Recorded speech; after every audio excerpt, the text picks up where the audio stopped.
Imaginez que vous puissiez influencer l'opinion des autres sur vous, que vous puissiez changer instantanément la manière dont les gens vous perçoivent, sans qu'ils ne s'en aperçoivent. C'est une capacité rare, mais tellement puissante. Aujourd'hui, je vais vous révéler des techniques psychologiques secrètes pour changer l'opinion des autres sur vous. Et croyez-moi, une fois que vous aurez maîtrisé ces stratégies, vous ne verrez plus jamais les interactions sociales de la même manière. Nous sommes tous dans une sorte de jeu social, où chaque geste, chaque parole et même chaque regard compte. Vous vous êtes déjà demandé pourquoi certaines personnes semblent immédiatement gagner la sympathie des autres, tandis que d'autres peinent à se faire remarquer positivement? Eh bien, la réponse réside souvent dans les techniques subtiles et invisibles que ces personnes utilisent sans que nous en soyons conscients. D'abord, il est important de comprendre que l'opinion que les autres ont de vous ne dépend pas uniquement de ce que vous dites, mais surtout de la manière dont vous le dites, de la façon dont vous agissez et de l'énergie que vous dégagez. Chaque interaction est une opportunité de reprogrammer l'opinion que les gens ont de vous. La première technique secrète consiste à manipuler l'effet de halo. Vous avez probablement déjà entendu parler de ce phénomène sans savoir comment l'utiliser à votre avantage. L'effet de halo est la tendance qu'ont les gens à juger une personne de manière globale à partir d'une seule caractéristique positive ou négative. Par exemple, si vous faites bonne impression lors de la première rencontre, les gens ont tendance à vous attribuer d'autres qualités positives, même si elles n'ont pas été directement observées.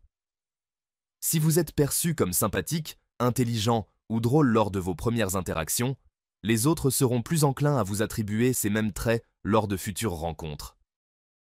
Le truc, c'est de savoir quelles caractéristiques mettre en avant dès le départ. Soyez conscient de l'impact que peuvent avoir vos premières paroles ou actions. Par exemple, un sourire sincère ou un compliment bien placé peut changer la manière dont vous êtes perçu. Si vous voulez qu'on vous voie comme une personne digne de confiance, commencez par démontrer une attention particulière aux détails ou soyez celui qui écoute vraiment lors des conversations. Mais l'effet de halo ne s'arrête pas là. Il peut aussi fonctionner dans le sens inverse, un phénomène appelé l'effet de contraste.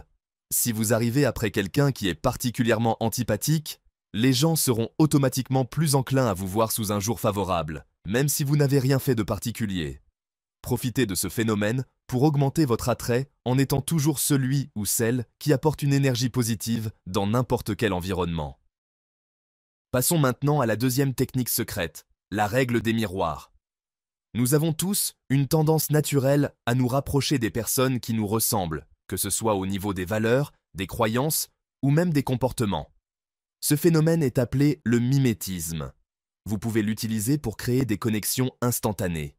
Vous voyez, les gens aiment être avec ceux qui leur ressemblent ou qui ont un comportement similaire au leur, car cela crée une sensation de confort et de sécurité. C'est là que la technique du mirroring entre en jeu. Cela consiste à imiter subtilement les gestes, les postures et le ton de la voix de la personne avec qui vous interagissez. Cela ne doit pas être exagéré, car trop d'imitation pourrait être perçu comme une moquerie. Mais si vous le faites subtilement, cela crée une sorte de lien instantané et augmente considérablement votre attrait.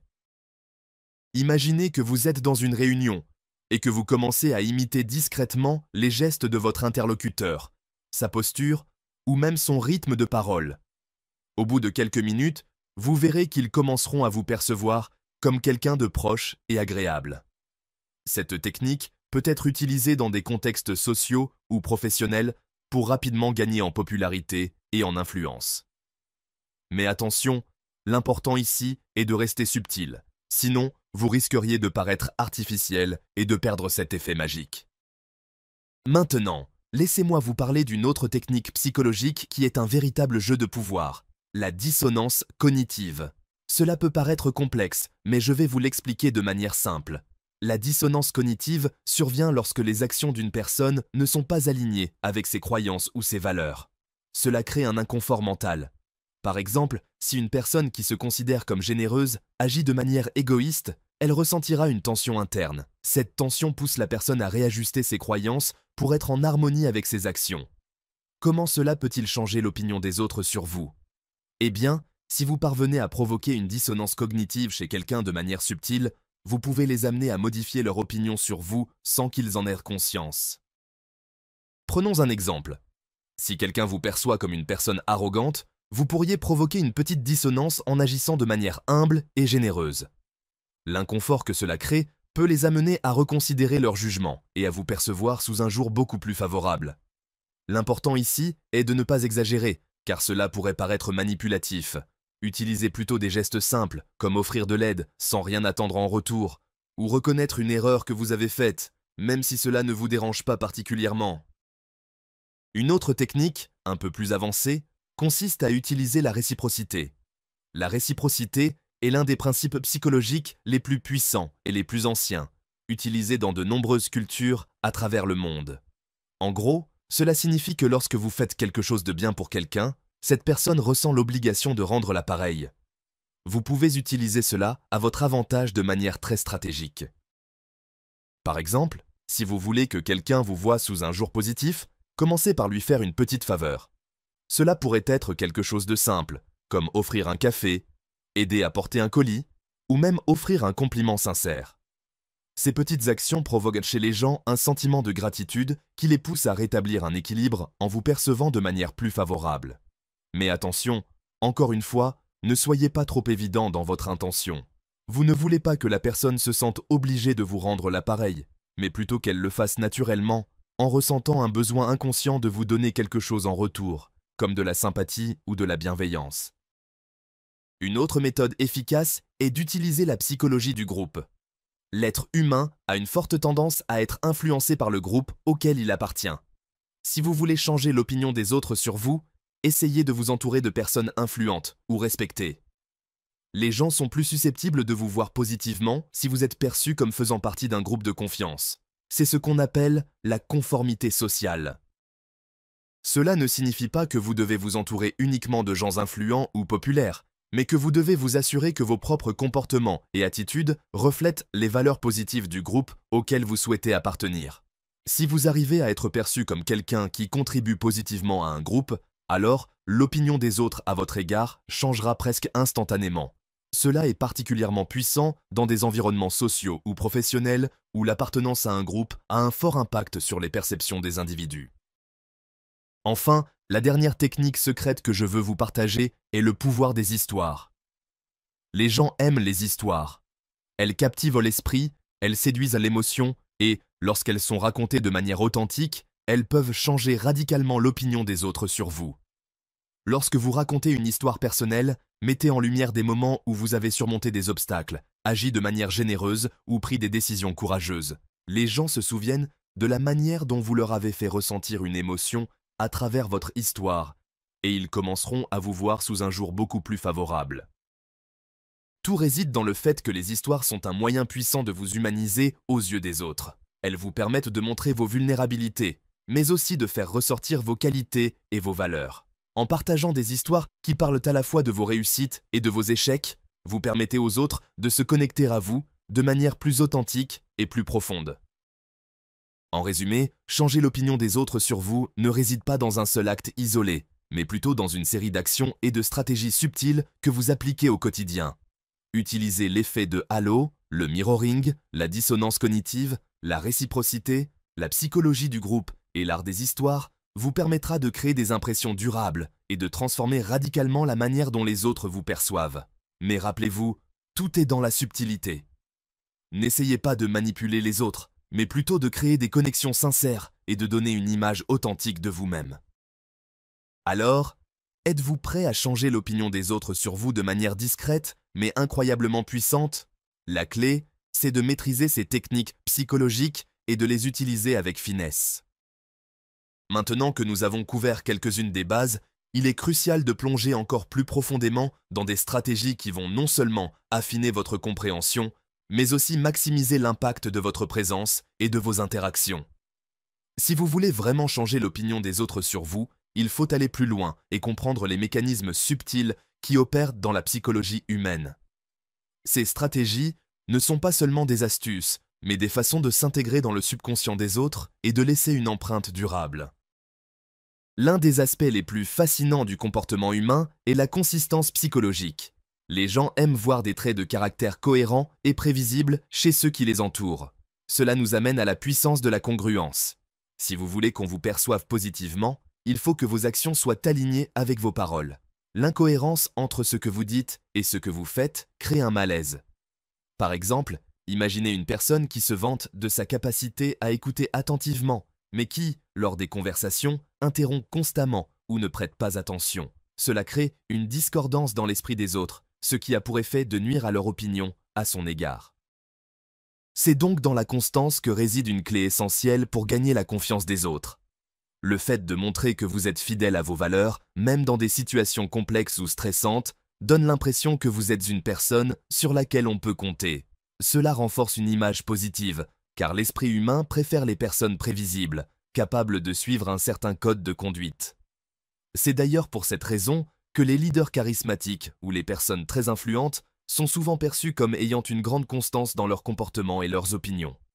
Ils ne changent pas d'attitude en fonction de l'environnement ou des personnes qu'ils côtoient. Un autre aspect important à intégrer dans votre stratégie de changement d'opinion est la gestion des émotions. Les gens se souviennent rarement des mots exacts que vous avez dits, mais ils se souviennent toujours de ce qu'ils ont ressenti lors de l'interaction. C'est la puissance des émotions qui façonne l'opinion d'autrui de manière plus durable que n'importe quel argument rationnel. Prenez exemple sur les moments où une personne suscite en vous une émotion forte, qu'il s'agisse de joie, de colère, de gratitude ou de frustration. Ces émotions deviennent les filtres à travers lesquels vous allez juger cette personne. Pour jouer sur ces émotions, il est essentiel de comprendre comment les stimuler efficacement. La meilleure manière de le faire est de comprendre et de maîtriser l'art de l'expression émotionnelle authentique. Cela ne signifie pas que vous devez exagérer ou jouer un rôle, mais plutôt que vous devez être capable de laisser transparaître vos émotions sincères à travers vos gestes, vos mots et même votre langage corporel. Lorsque vous exprimez une émotion authentique, les autres vont s'y connecter de manière immédiate, et cette connexion affective va profondément influencer leur perception de vous. Imaginez que vous êtes dans une situation où vous devez convaincre quelqu'un que vous êtes une personne digne de confiance. Au lieu de vous concentrer uniquement sur des arguments logiques, introduisez une histoire personnelle où vous avez surmonté un défi émotionnel. Racontez comment vous avez pris des décisions difficiles, mais que vous avez toujours agi selon vos principes, en surmontant des obstacles internes. Cette capacité à lier des émotions sincères à des actions va toucher l'autre personne à un niveau beaucoup plus profond que si vous étiez simplement rationnel ou factuel. En parallèle, vous pouvez tirer parti de l'effet de l'influence sociale à un niveau plus stratégique. Vous n'êtes pas une île. L'avis des autres joue un rôle crucial dans la manière dont vous êtes perçu. C'est pourquoi il est important de comprendre le phénomène de l'influence sociale et de l'utiliser à bon escient. Dans une situation donnée, la perception des autres peut influencer de manière radicale comment on vous voit. Si vous êtes entouré de personnes respectées ou admirées par un groupe, vous aurez naturellement un avantage, car l'esprit humain tend à valoriser ceux qui sont associés à des figures d'autorité ou de succès. Prenez l'exemple de quelqu'un qui essaie de vous convaincre qu'une nouvelle idée est bonne. Si cette personne est entourée d'experts dans un domaine donné, vous serez probablement plus enclin à lui accorder du crédit. C'est ce qu'on appelle le biais de l'autorité. Utilisez cela à votre avantage en vous associant ou en étant vu comme associé à des personnes ou des groupes influents dans votre domaine. Vous pouvez aussi démontrer indirectement votre propre autorité, non pas en vous vantant, mais par des actions subtiles qui prouvent vos compétences, comme la façon dont vous menez une discussion ou le savoir-faire que vous démontrez dans une situation donnée. D'autre part, une technique extrêmement puissante, mais souvent négligée, est la gestion de la rareté. Les gens attachent une valeur disproportionnée à ce qui est rare ou difficile à obtenir. Cela peut être utilisé pour changer l'opinion des autres sur vous. Imaginez que vous devenez plus sélectif sur votre temps et vos interactions. Au lieu de vous montrer disponible à tout moment, soyez stratégique sur les moments où vous vous engagez pleinement avec les autres. Cela crée un effet de rareté autour de vous. Lorsque vous êtes perçu comme quelqu'un qui ne donne pas son temps ou son attention à tout le monde, cela augmente votre valeur perçue. Vous devenez l'objet de désir, non pas parce que vous jouez un rôle, mais parce que votre présence devient précieuse. En utilisant la rareté de manière subtile, vous poussez les autres à faire des efforts pour vous impressionner. Ils chercheront à être à la hauteur de votre standard, et leur opinion à votre égard sera d'autant plus favorable lorsqu'ils auront l'impression d'avoir dû gagner votre attention. Enfin, n'oubliez jamais l'importance de la persuasion indirecte. Trop de personnes tombent dans le piège de vouloir être convaincantes de manière trop directe. Elles essaient de persuader, mais la persuasion directe est souvent perçue comme intrusive et peut mettre les autres sur la défensive. La persuasion indirecte, quant à elle, repose sur la création de suggestions subtiles qui font émerger les pensées et les idées des autres sans qu'ils aient l'impression qu'on leur impose quelque chose. Une manière très puissante d'appliquer cela est d'utiliser les questions ouvertes. Plutôt que de dire directement à quelqu'un ce qu'il doit faire ou penser, posez des questions qui l'amènent à réfléchir à une situation d'une manière qui vous avantage. Par exemple, au lieu de dire « vous devriez faire ceci », demandez « quelles seraient les implications de choisir cette option pour vous ?» Cette approche crée un espace pour que la personne explore l'idée par elle-même, ce qui est beaucoup plus puissant que de lui donner un ordre. Au bout du compte, il est crucial de garder à l'esprit que changer l'opinion des autres sur vous n'est pas un jeu de manipulation froide. Il s'agit de comprendre les dynamiques psychologiques qui gouvernent les interactions humaines et de les utiliser de manière authentique et consciente. Ces stratégies sont là pour vous aider à vous positionner de manière plus favorable, mais leur vrai pouvoir réside dans la manière dont vous les appliquez avec sincérité et dans le respect des autres. Lorsque vous intégrez toutes ces techniques psychologiques de manière naturelle, vous vous retrouvez à améliorer non seulement la perception des autres, mais aussi à renforcer votre propre confiance et votre estime de soi. Vous ne faites pas que manipuler des impressions superficielles, mais vous ouvrez un chemin vers des interactions sociales plus authentiques et plus influentes. Vous devenez une version améliorée de vous-même, capable de captiver, d'influencer et de créer des liens puissants et durables.